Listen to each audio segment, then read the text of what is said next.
Olá, meus amores! Tudo bom com vocês? Bom dia, boa tarde ou boa noite, onde quer que você esteja nesse Brasil enorme. Hoje nós vamos falar sobre o que você precisa saber em português para a prova da SpaceX. Então, o que você pode esperar que caia na sua prova, o que costuma cair na SpaceX? Então, vamos lá. A prova da SpaceX em português vai ter 20 questões, ok? Então, são 20 questões que serão divididas em interpretação textual, gramática e literatura. Sim, nós temos literatura na SpaceX.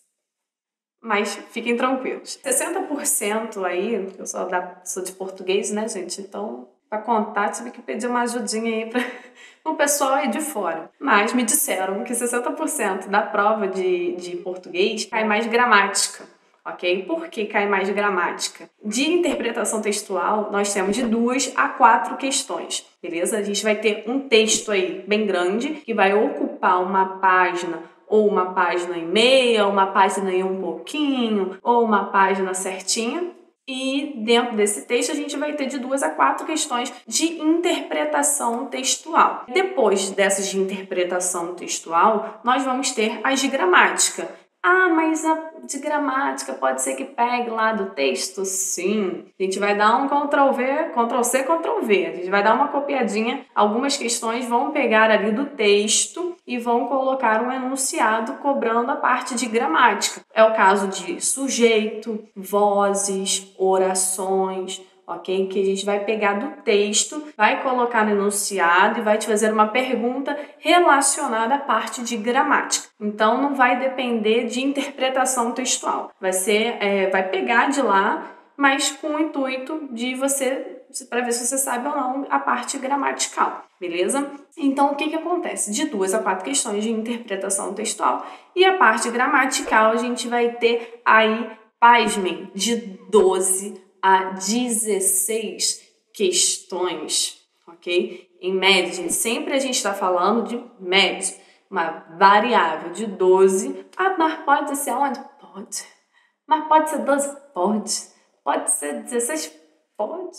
Vai que acontece, né? Então, de 12 a 16 questões aí gramaticais, e isso dá, em média, 60% da prova de português vai ser gramática. Ah, eu posso ir para a prova sem literatura? Não. Você quer tirar uma nota muito boa em português na SpaceX? Se você quer, você tem que ir para a prova já preparado para as 3 partes aí. A parte de interpretação seria uma parte consideravelmente fácil, porque você precisa de uma boa leitura. A partir do momento que você faz uma boa leitura, você tem uma boa interpretação textual, você consegue matar as questões tranquilamente. Então você ganha de 2 a 4 questões. Mas se você é aquela pessoa que não gosta muito de ler, você evita ler todos os tipos de informações, aí, meu querido, aí não tem nada que a gente possa fazer, né? Então, se agarre a gramática. Mesmo assim, em algumas questões você vai precisar de uma interpretação, você vai precisar de uma análise semântica. Então, se você não ler, se você não praticar a leitura no seu dia a dia, não é uma coisa muito boa, tá? Não vai ser legal para você. Então, leia, beleza? Lá na parte de gramática, a gente vai ter normalmente o que costuma cair. Orações.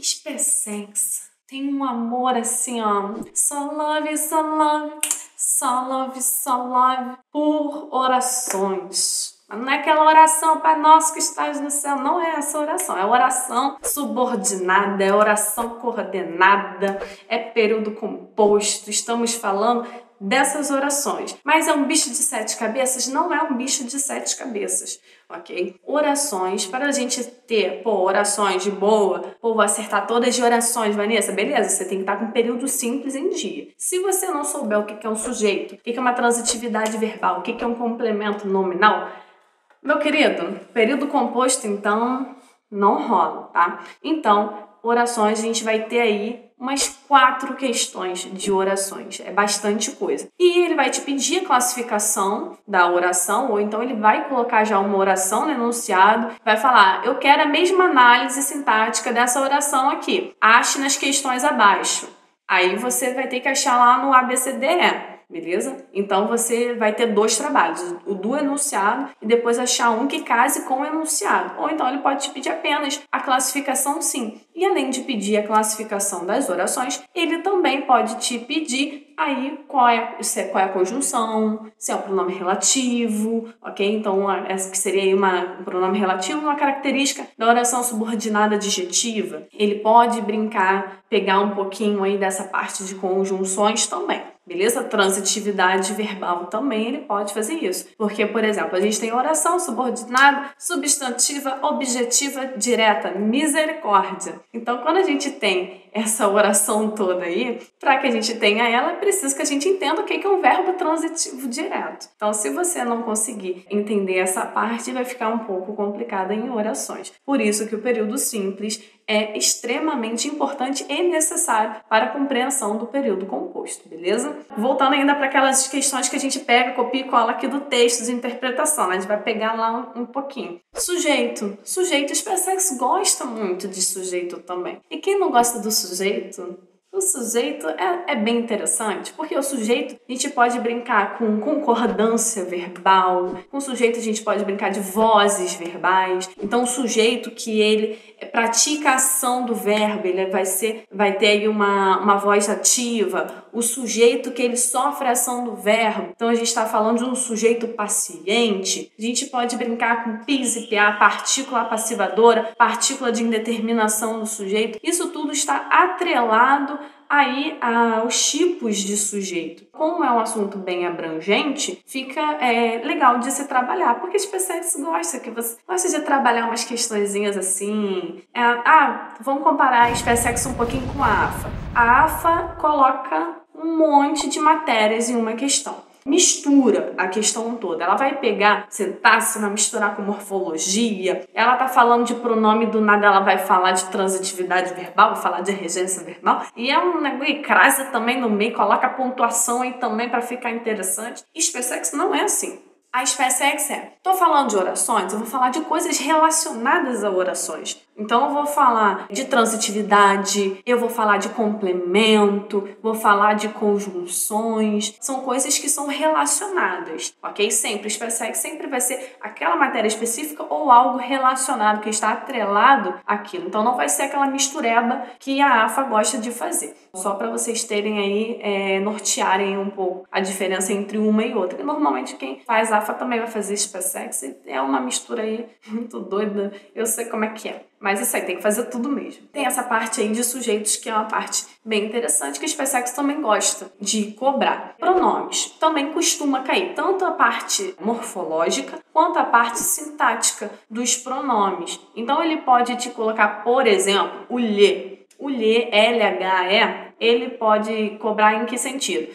Esse lhe aqui, ele é um objeto indireto, ele é um complemento nominal, ele é um adjunto adnominal, e ele coloca lá na oração e você tem que achar a função sintática dele. Também aproveita e pega lá do texto, vai lá, pega o que é assim no texto e aproveita. Tem essa brincadeira aí. Conjunções. Conjunções, como cai muito orações, eles também gostam de colocar aí a parte de conjunções. Você vai pegar a ideia semântica e você vai transformar aí numa questãozinha de conjunções. Não vai ser uma questão difícil, ele vai te pedir de repente uma troca de conjunções ou a ideia semântica, pode atrelar lá com orações e ele tem essas opções. Os verbos, como gostam de colocar os verbos? Os verbos eles vão cair mais a parte sintática. Eles não vão cair muita parte aí morfológica de regular, irregular, qual tempo, qual é o modo.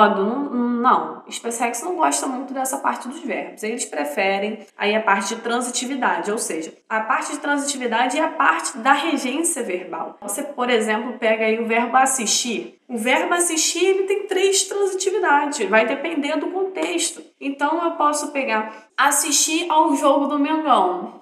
Assistir ao jogo do Mengão, aí vai ser um verbo transitivo indireto, que está no sentido de ver. Agora, assisto o aluno, eu não estou te vendo. eu estou te ajudando, assisto o aluno, eu ajudo o aluno. Também pode colocar aí na parte de moradia, assisto em Campo Grande, eu moro em Campo Grande. Ele gosta dessa parte aí sintática do verbo. Beleza? Completamente diferente aí de algumas outras provas que preferem a parte morfológica. Crase. Normalmente eu tenho sim uma questãozinha de crase. Não espere muitas questões dessa. No máximo uma questãozinha aí de crase por prova. Tem uma prova que cai, tem outra que não. Tem uma que cai, tem outra que não. Mas nunca passou aí de duas questões. Mas uma questão dá para contar com uma questão de crase. Pra gente saber crase, a gente precisa de regência. Lembra que é tudo atrelado? Então a gente precisa de regência. Você pegou a parte da regência, fica mais fácil a parte de crase. Ele também vai te cobrar de qual forma. Vai grifar lá e vai te perguntar se a crase está certa, se está errada,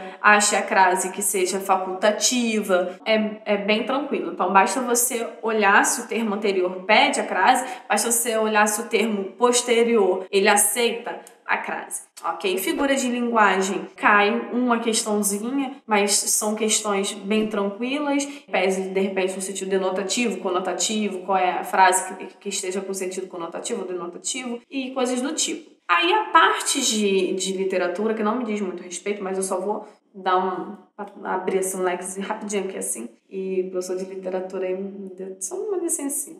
Normalmente a gente vai ter de 2 a 4 questões de literatura nas PSECs, ok? São questões que têm bastantes textos, então você consegue trabalhar bastante com elas. Vai ser um texto aí, pode pegar um trecho de um livro literário, ele pode pegar uma característica, explicar qual é a característica, por exemplo, do barroco. Então ele vai te explicar o que é, ou como começou, e vai te pedir uma característica, vai te pedir um autor. Mas as questões de literatura, elas costumam ser bem contextualizadas, ok? Bem contextualizadas. Então a gente fecha aí a prova das PSECs, gente. Não é uma prova terrível se fazer, na verdade é uma prova muito boa de se fazer, é uma prova bem legal. Para quem está estudando português, você pega a prova e você, de fato, você consegue colocar ali tudo que você aprendeu. O nível de dificuldade é bem moderado, então não é aquela coisa muito puxada, que pega decisão, mas também não é aquela coisa fácil que qualquer um consegue fazer. Não, você precisa ter base, você precisa estudar português para fazer a prova das PSECs. Mas depois que você pega o jeito da prova, é uma prova maravilhosa de se fazer. Você consegue explorar toda essa parte aí de português e é bem legal. Então, gente, espero que vocês estudem para essa prova e que vocês mandem muito bem, ok? Boa sorte para vocês. Beijinho!